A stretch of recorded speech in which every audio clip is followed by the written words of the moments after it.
আমি এই মুহূর্তে আছি কুড়িগ্রামের উলিপুর হেলিপ্যাডে।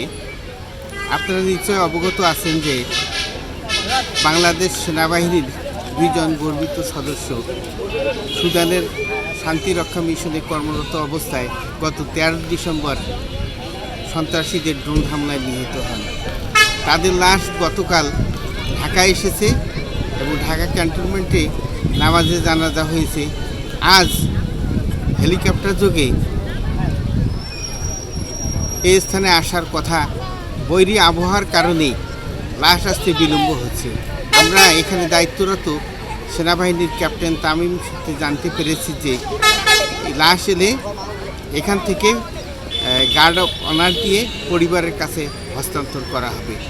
আর নিহত ওই 2 সৈনিকের পরিবার সূত্রে জানা গেছে শান্ত মণ্ডলকে তার গ্রামের বাড়ি রাজারহাটের ষাট মাধব গ্রামের মণ্ডলপাড়ায় তার পিতার পাশে সমাহিত করা হবে এবং মমিনুল ইসলামকে উলিপুর উপজেলার পান্ডুল গ্রামের বাজার এলাকায় তার পারিবারিক কবরস্থানে দাফন করা হবে।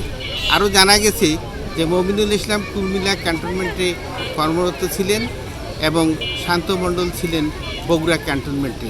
তারা এবছরের নভেম্বর মাসে শান্তি মিশনে যায় এবং সেখানে সন্ত্রাসীদের ড্রোন হামলায় নিহত হয়। এই হেলিপ্যাডে অপেক্ষা করছি।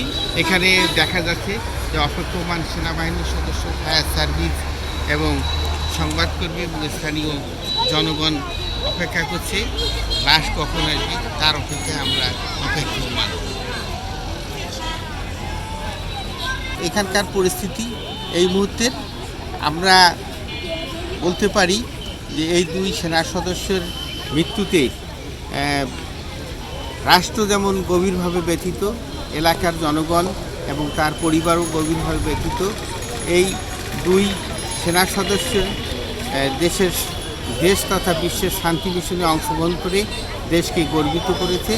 আমরা তার অকাল প্রয়াণে তার আত্মার প্রতি শ্রদ্ধা জানাই।